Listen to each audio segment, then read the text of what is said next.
지금 이 시각 여러분들이 주목하는 뉴스 만나보겠습니다. 이스라엘군이 가자 지구내 지상작전 중 하마스의 인질로 잡혀있던 여군 한 명을 구출했습니다. 하지만 현지에서 축제를 즐기다 끌려간 20대 여성은 결국 사망한 것으로 확인됐는데요. 이런 가운데 하마스는 석방 협상에 응하라며 여성 인질 3명의 영상을 공개했습니다. 이스라엘 총리는 잔인한 심리전이라고 비난했습니다. 보도에 이치동 기자입니다. 이스라엘군의 오리 메기디시 2병이 무사히 구출돼 가족의 품으로 돌아왔습니다. 지난 7일 팔레스타인 무장정파 하마스의 기습 공격 때 끌려간 지 3주 만입니다. 고무된 네타냐후 총리는 모든 인질들을 구출하는 게 목표라고 강조했습니다. But we're committed to getting all the hostages back home. We think that this method stands a chance. It's a goal that we're committed to. 갈란트 국방장관도 이번 인질 구출이 가자 지구에서 진행 중인 지상 작전이 효과적이라는 걸 보여준다고 거들었습니다. 이런 가운데 이스라엘 남부에서 열린 노바 음악 축제에 갔다가 하마스 트럭에 실려간 23살 독일계 여성 샤니 룩은 결국 사망한 것으로 확인됐습니다. 이스라엘 당국은 발견된 두개골 파편의 DNA 검사를 통해 신원이 밝혀졌다면서 머리 부분에 입은 총격으로 사망했을 가능성을 제기했습니다. You know, a whole world breaks down. You don't understand. You don't get it. You said she was on the festival. What happened? Why do people behave like this, like human, like animals? 한편 하마스는 네타냐후 총리에게 인질 석방 협상에 응하라고 촉구하는 여성 인질 3명의 영상을 공개했습니다. 이스라엘 언론은 이들이 하마스가 적어준 내용을 말한 것으로 보인다고 전했고 네타냐후 총리는 하마스의 잔인한 심리 선전전이라고 비난했습니다. 연합뉴스 이치동입니다. 우크라이나 전쟁이 계속되는 상황에서 중동 지역 분쟁까지 확산할 경우 석유를 비롯한 원자재 가격이 급등할 수 있다고 세계은행이 경고했습니다. 최악의 경우 유가가 배럴당 $150까지 치솟을 수 있다는 전망도 나오는데요. 다만 이스라엘과 하마스 간 전쟁이 당장은 원자재 시장에 미칠 영향이 제한적이란 평가입니다. 국제 유가도 3주 만에 최저 수준으로 떨어졌습니다. 샌프란시스코에서 김태종 특파원입니다. 세계은행은 현지 시간 30일 원자재 시장 전망 보고서에서 3가지 유가 시나리오를 제시했습니다.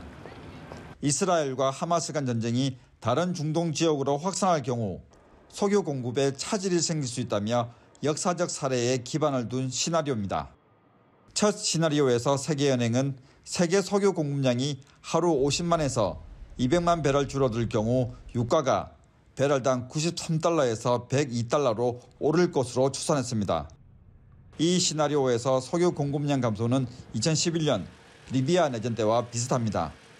두 번째 시나리오는 2003년 이라크 전쟁 때처럼 석유 공급량이 하루 300만에서 500만 배럴 감소할 것으로 가정했습니다. 유가는 최대 35% 인상된 배럴당 최고 $121에 달할 것으로 전망했습니다. 마지막 시나리오는 1973년 아랍 국가들이 미국 등 국가의 석유 수출을 금지했던 제1차 석유 파동과 비슷합니다. 세계 석유 공급량이 하루 600만에서 800만 배럴 줄면서 유가가 최대 75% 올라 배럴당 $157까지 갈 것으로 봤습니다. The biggest risk factor to markets and to our economy is crude oil. Should crude oil break above 100 and stay above 100, we think that's going to risk slowing down economic growth. 세계은행은 다만 이스라엘과 하마스 간 전쟁이 원자재 시장에 미치는 영향은 당장은 제한적이라고 평가했습니다. 이날 유가도 약 3주 만에 최저 수준으로 떨어졌습니다. 뉴욕 상업거래소에서 12월 인도분 서부 텍사스산 원유 가격은 전날보다 3.78% 하락한 배럴당 $82.31에 거래를 마쳤습니다. 이달 5일 이후 가장 낮은 수준입니다. 샌프란시스코에서 연합뉴스 김태종입니다.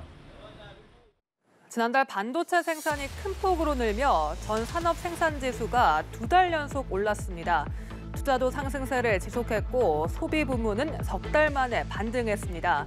생산, 투자, 소비 3대 경제 지표가 모두 오르는 일명 트리플 증가는 넉 달 만인데요. 전체 산업 생산 지수의 상승세를 이끈 건 반도체였습니다. 정부는 올해 4분기에도 개선 흐름이 지속될 것으로 전망했습니다. 보도에 문영민 기자입니다. 지난달 거시경제 3대 지표인 생산, 투자, 소비 모두 증가하며 트리플 증가를 기록했습니다. 지난 8월보다 생산 지수는 1.1%, 설비 투자는 8.7%, 소매 판매는 0.2% 각각 상승한 겁니다. 전체 산업 생산 지수의 상승세를 이끈 건 반도체였습니다. 특히 반도체 생산이 8월 13.5%, 9월 12.9%, 2개월 연속 큰 폭 증가세를 보인 것에 힘입어 반도체 생산 지수가 2달 연속으로 두 자릿수 증가율을 유지한 건 14년 7개월 만입니다. 또 지난달 반도체 조립 장비 등 관련 기계 장비의 생산도 8월과 비교해 5.1% 올랐습니다. 지난달 설비 투자의 높은 성장세 역시 반도체 덕분입니다. 이 반도체 제조용 기계 수입액은 지난달 일평균 5,800만 달러로 8월보다 약 33% 늘었습니다. 소비 동향을 보여주는 소매 판매액 지수는 전월 대비 0.2% 늘면서 3달 만에 반등했습니다. 음식료품과 화장품 같은 비내구재 판매가 2.3% 늘며 소매 판매액 지수 회복에 기여했습니다. 정부는 모든 지표가 증가하면서 국내 경기 반등 조짐을 뒷받침하고 있다고 평가했습니다. 그러면서 4분기에도 개선 흐름이 지속될 것이라 내다봤지만 장담하기엔 아직 이릅니다.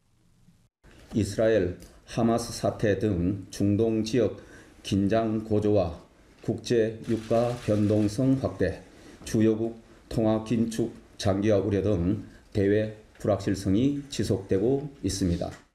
겨우 회복한 생산, 투자, 소비가 대외 불안 요인으로 다시 위축될 수 있다는 우려가 나옵니다. 연합뉴스TV 문형민입니다. 정부가 고위험 성범죄자의 거주지를 제한하는 이른바 제시카법을 최근 입법 예고했습니다. 고위험 성범죄자는 출소한 뒤 어린이집 등 보육시설 인근에 살 수 없게 한다는 내용인데 인근 주민들은 환영하고 있습니다. 하지만 범죄자 거주 지역을 만드는 과정에서 사회적 갈등이 불가피하다는 지적도 적지 않습니다. 법안이 시행되면 어떤 변화가 생길지 문승욱 기자가 취재했습니다. 경기도 안산의 한 빌라. 8살 여아를 성폭행했던 조두순 씨가 아내와 살고 있는 곳입니다. 선생님 계세요? 연합뉴스TV에서 나왔는데요. 약 3년 전 조 씨의 거주 소식을 접한 피해자 가족과 어린 자녀를 둔 젊은 부부들은 이곳을 떠났습니다. 그러니까 전부 노인네들만 여기 살고 있지. 대체로 젊은 분들이 여기 안 들어오려고 그러죠.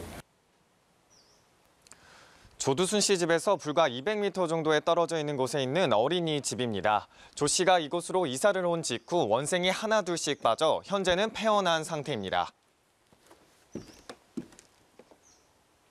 연쇄 성폭행범 박병화 씨는 경기도 화성시 대학가 인근 원룸에 살고 있습니다.